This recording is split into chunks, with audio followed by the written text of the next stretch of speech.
lecture today is utilities for graph-based games. And the reason for this is that we will actually have two lectures on games, the one today and one next week. And today we will learn all the basics about games, but actually we will not learn how to solve games. This important step will then be part of the lecture next week. Our motivation for today is mostly that many problems that you encounter in real life can actually be modeled as a game. In this lecture we will be mostly interested in one very specific kind of problems, namely the synthesis of systems from a specification. As you will see later, this problem can nicely be modeled as a game between two players, namely the system we would like to synthesize and the evil environment in which this system is supposed to live. That's the reason why we will look at games in this lecture, more specifically on a very specific kind of games, namely games on graphs. But also many other kinds of problems can be modeled as a game, so what you will learn today will not only be useful for this lecture, but maybe also for other problems that you may encounter at some point in your career. Solving games, we will only discuss this next week, but solving games require some math and algorithms. And in this lecture today, we will take a look at this math that will be required next week to solve games, and this math is called the Mu calculus. Another point of motivation for today is that in synthesis we have to handle quite large games in order to be able to synthesize systems of reasonable size and complexity. These games that we have to handle can easily have like 2 to the power of 50 states. And if you think of this a little bit, handling such huge games or graphs can really be a challenge.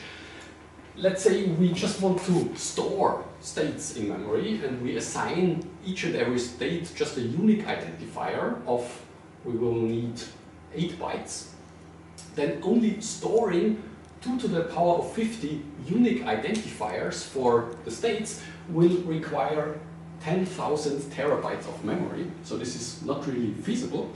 That's why in this lecture we will look at an idea of encoding games using formulas. This is called symbolic encoding and binary decision diagrams with the motivation of handling such huge game graphs efficiently. So this is the motivation for today, and actually the outline will follow exactly these 3 topics. First of all, we will talk about games in general a little bit, and then we will focus on a particular kind of games, namely games on graphs. Then we will talk about the math that we will require in order to solve games next week, which is called Mu calculus. And finally, we will talk about symbolic computations and binary decision diagrams to realize them so that we can handle large games efficiently. The learning targets, basically this slide will not make a lot of sense to you now, but hopefully it will make sense after you have heard this lecture. After this lecture you should be familiar with the most important terms that are used for games like plays, strategies, winning conditions and so on. You should also know what these strange Mu calculus formulas are and how you can compute the meaning of such a Mu calculus formula by transforming it into an algorithm and evaluate the meaning of this algorithm. Finally, you should know how we can perform set operations symbolically using formulas. You should know what the characteristic function is and how we can perform operations on this symbolic representation rather than an explicit representation. And finally, you should know how you could implement these symbolic operations also using binary decision diagrams. As I said, this may not make a lot of sense to you now, but hopefully it will make some sense after this lecture. As a warm-up exercise, I would like to play actually a round of tic-tac-toe against you. The reason is that this tic-tac-toe game will also be used as a running example in this lecture. So let's play a round of tic-tac-toe. I'm sure you all know tic-tac-toe. We have a grid of 3 times 3 fields. We have 2 players. one player places crosses and the other player places circles on this grid. Let's say I'm the cross player and you are the circle player and you have the pleasure to start. So please make a suggestion for a first move in this game. Center. It would be quite boring, but accepted. Okay, so it's now my move. What do I do? Let's say I take a corner. What will you do? Center. Not possible. Right center. Right center. Fine. Then I can only place my token here. Now it's you again.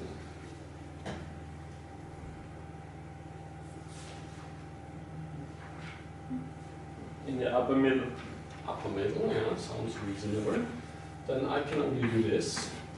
And then I guess we will not converge to any reasonable solution. But what would you do next? Or did I lose already? No. Top left. Top left. Good, then I can only do this, and then you can only do this, and nobody wins, which is a pity. But in any case, nice warm-up exercise.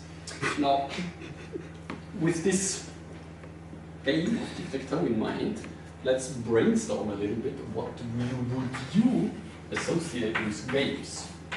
What would you say characterizes a game?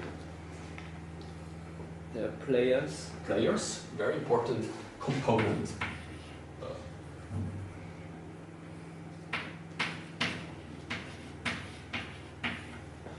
Let's say at least two. A win condition. A winning condition, yes, also very important.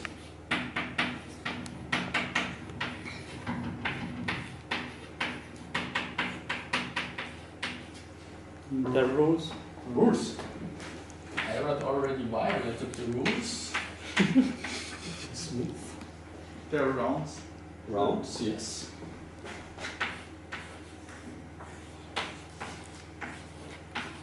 An initial player, an initial move. Yes.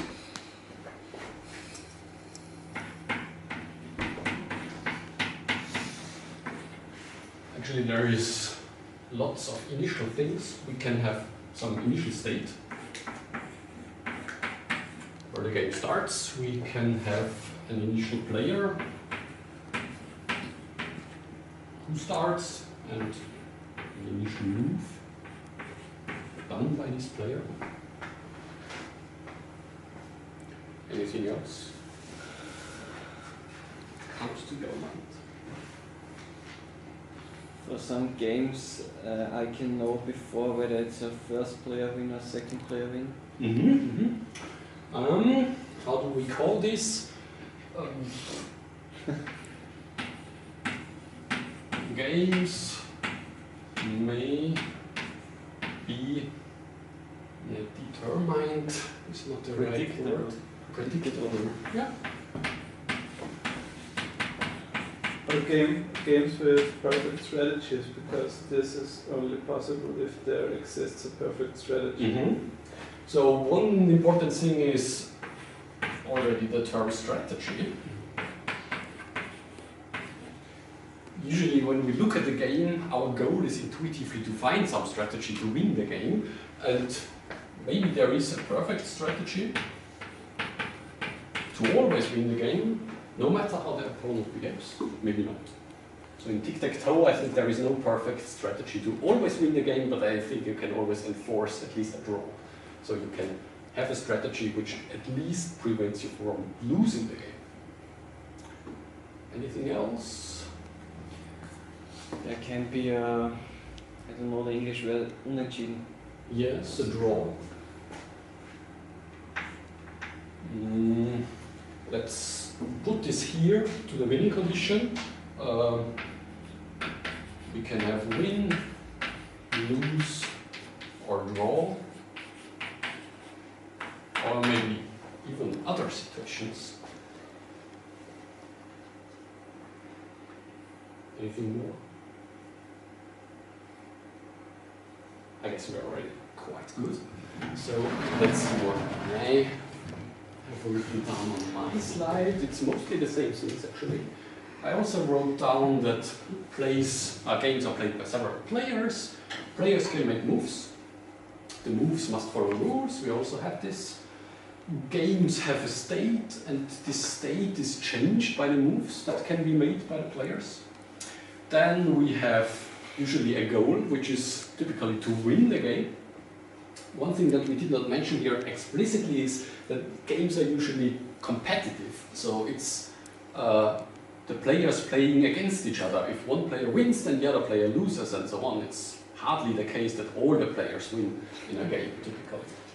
And an important thing which we also mentioned is we need to find some strategy to play the game in a good way or to win the game. And of course, the most important thing is that games are fun, which also applies to this lecture, you will see. Okay, so let's now discuss these properties briefly for our tic-tac-toe example. Also here we have two players, the circle player and the cross player, and these players can make moves. The circle player places the circle token at some point, and the cross player places the cross token as its move. There are rules for the moves. For instance, the players move in alternation, and you can only pick 3 slots to place the token. There is also a winning condition, namely if one of the players manages to connect 3 in a row, then the player wins. What else? And the players play against each other. So if one player wins, then the other player loses.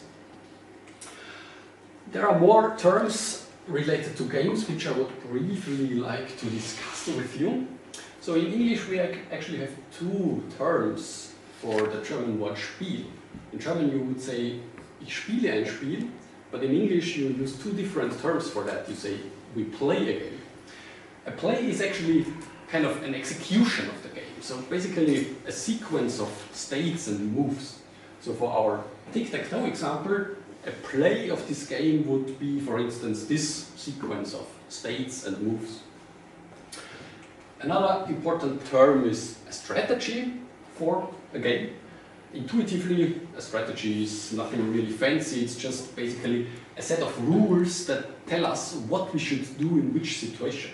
So basically it's just a huge if then else or a huge lookup tables of rules, basically. For instance, a strategy for tic-tac-toe could tell us if the board is empty, then we should place our token here, and if we are in this situation, then we should place our token here, and so on. So this is intuitively what a strategy is.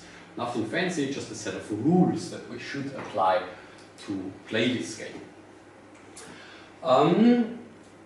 One important thing is when we talk of solving a game, then what we usually mean is basically computing a strategy to play this game in a meaningful way. Usually we want to find a strategy to always win the game, no matter how the opponent moves. This is quite an ambitious goal and not always possible. For instance, for tic-tac-toe there is no strategy to always win the game. But for other games there is. Finding such a strategy is not easy. The reason for that is that in order to compute a strategy, we also have to think ahead. It's not sufficient just to make moves in such a way that we do not lose now. We also must ensure that we will not lose later. Chess, for instance, is a prime example for this. If you just play chess by avoiding or trying to avoid to lose now, then you will not play particularly good because the other player may make some super clever move to make you checkmate in 7 rounds. So in order to find such good strategies or winning strategies, we have to look into the future and think ahead. Actually, this doesn't only happen for chess, also for our tic-tac-toe example. We also have to look ahead in order to avoid losing the game. Let's say we are in such a situation. The evil cross player, which is me, already started and placed token in the corner. Now it's your move. And now you may make a very bad decision now because you say, well, not much has happened yet. Probably it doesn't really matter where I set my token. I will achieve a draw in any case, so you set your token here. But then you have already lost the game in less than 5 moves, if I'm not mistaken, because what I can do now is I place my token here. Then you are forced to place your circle here. Then what I can do, or what I have to do, is I place my token here. Then you have 2 possibilities, either place your token here or there. In any case, you have lost. So already by doing this move, you have lost the game. So in order to find a good strategy for a game, it usually doesn't suffice just to say, okay, I do not want to lose now. You also have to think steps ahead in order to avoid losing the game or to ensure to win the game at some point then in the future. The same example you will also find here in the slides. Good. Before we talk about games for synthesis, I would like to give a little bit of an overview of different kinds of games, because there are so many games out there. In this lecture we will focus on very specific kinds of games, but games can be classified into a very broad range of different kinds. First of all, we can distinguish games regarding their number of players. For instance, tic-tac-toe is a 2-player game, but we can also have 4-player games like Bauernschnapsen, for instance, or games that can be played by an arbitrary number of players. Another way to distinguish games is into qualitative games and quantitative games, or rather games with a qualitative objective or games with a quantitative objectives. A qualitative objective is something that you can either achieve or not. For instance, tic-tac-toe has a qualitative objective because we can either win or not, or we can either have a draw or not. On the other hand, a quantitative objective is something where we want to maximize some payoff or minimize some costs, for instance. Can you think of any games with a quantitative objective as an example? Poker. Poker, yes. It's not about winning or losing, it's about how much you win or how much you lose, actually, yes. Yeah. What we can also distinguish is zero-sum games versus non-zero-sum games. Zero-sum games are games where when you sum up the payoff for all the players, then you always end up with 0. So intuitively this means that whatever one player wins must necessarily be lost by some other players. For instance, poker is a zero-sum game because if I play poker with you, then whatever I win, you must necessarily lose. So the sum of all the benefits always is 0. But there are also non-zero-sum games where all players can win or all players can lose. Can you think of such an example? It's probably more difficult. Maybe blackjack. Yes. I guess most of casino games are where you can win or where all players can win against some bank. I guess it depends on whether you consider the bank as an additional player or as just some part of the rules of the game. Yes, I guess that's a good example. Also maybe this cola game that Roderick showed in the introduction lecture where Pepsi and cola can enter the market and they can either both win or both lose. Such kinds of games would be non-zero-sum. What we can also distinguish is simultaneous versus sequential games. Tic-tac-toe is a sequential game, meaning that the players always move one after the other. It's the circle player, then the cross player, then the circle player, and then the cross player. Chess is also a sequential game. Can you think of any simultaneous game where the players move at the same time, simultaneously? Ligretto. Yes, maybe, yeah. I don't know if, for me, this is just a chaotic game without any rules, but I guess it would be a simultaneous game. Another example is maybe, how is it called? Stone, scissors, paper, where on the count of 3... Oh, yes. On the count of 3, 2 players have to decide between stone, scissors, lizard, spock, and there are rules that then define who wins the game. But the important thing is that both players have to do their move simultaneously, not one after the other. Okay, we can also distinguish games with perfect information against games with imperfect information. A game with a perfect information is where all the players have perfect knowledge about the current state of the play.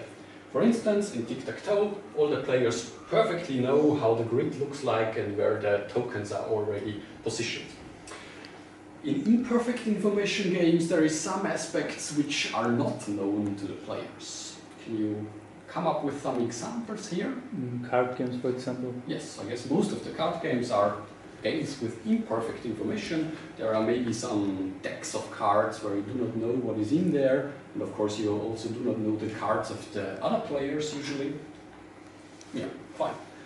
Then we can also distinguish finite and infinite games.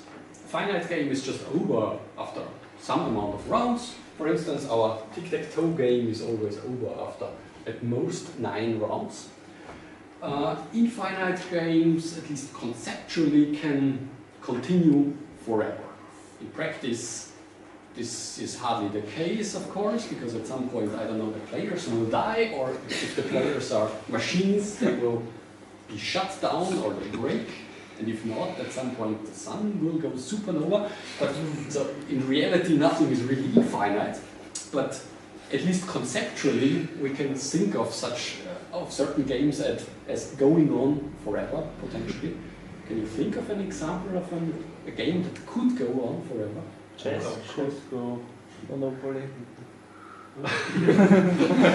Personal experience. Yes, I guess.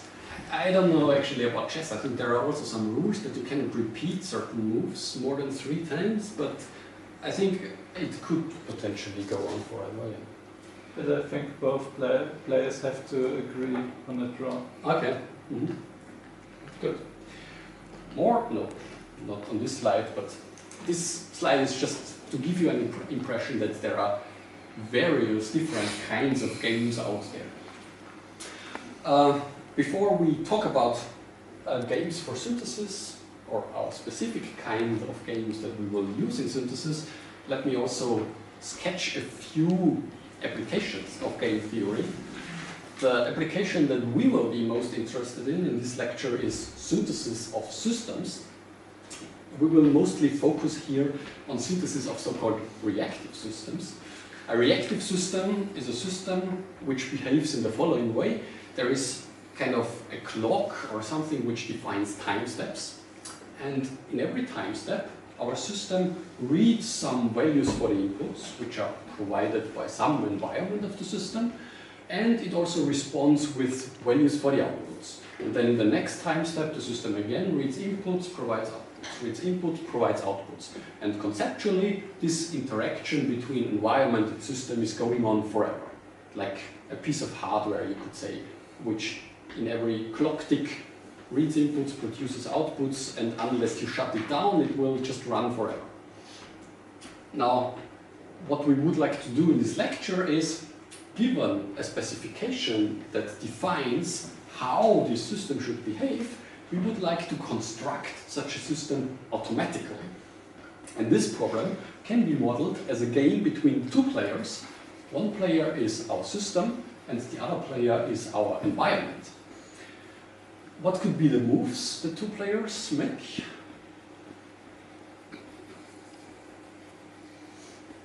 The first player is the environment, which gives an input, and the system has to give a valid output depending on the input. Perfect, yes. So the environment move is just, I provide some input, the system move is, I provide some output, and this is going on like in tic-tac-toe, placing a x dot x dot x dot. There is also a winning condition in this game, and we will define the winning condition in such a way that the system player wins this game against the environment if it manages to define the output always in such a way that the specification is satisfied. This is how we define our winning condition for this synthesis game. because then we can compute a strategy to always win the game, because winning the game now means satisfying the specification. A strategy for the system to win the game or to satisfy the specification is again just a set of rules, what to do in which situation. We may have a certain state, and our strategy may say, if we are in a certain state Q7 and we see a certain input I4, then we should give output 3 and go into this state next. And if we are in the same state but get some different inputs, then we should give this other output 04. This is our strategy to always win this game, and winning the game always means satisfying the specification, because this is exactly how we construct our winning condition in this game. So this is, in a nutshell, how we can use game theory to solve this synthesis problem. We will talk about this in more detail later, and also in the next lectures. Yes? But how can the system win if there are infinite number of inputs? Is there a way? Because then... Yes, so there is always a finite... We will assume that the number of inputs is always finite. In particular, in most of our cases, we will say there is a number of Boolean inputs. So let's say 5 Boolean input signals and 3 Boolean output signals. So the number of inputs that we can get in each time step is just 2 to the power of 5, and we can give 2 to the power of 3 different outputs in every time step. But this is per time step. Since the interaction is infinite, when you say input, you could also say, well, there is an infinite amount of inputs, namely an infinite amount of sequences of inputs that you could potentially get.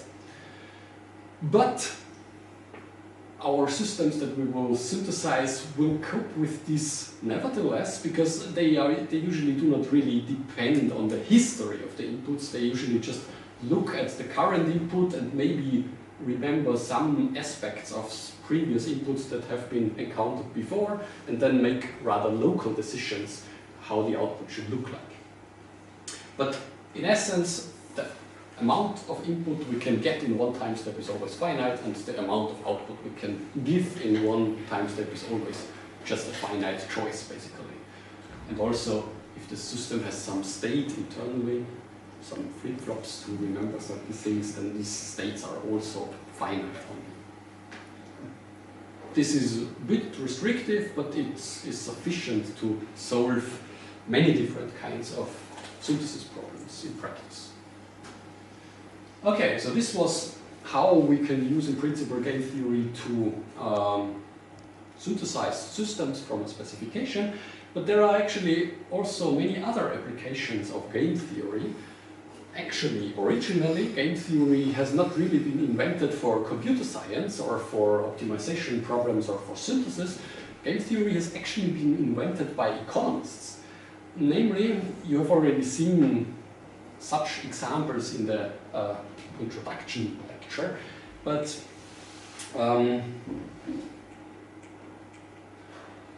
in this setting of economics, the different players are usually, they model different companies or different agents.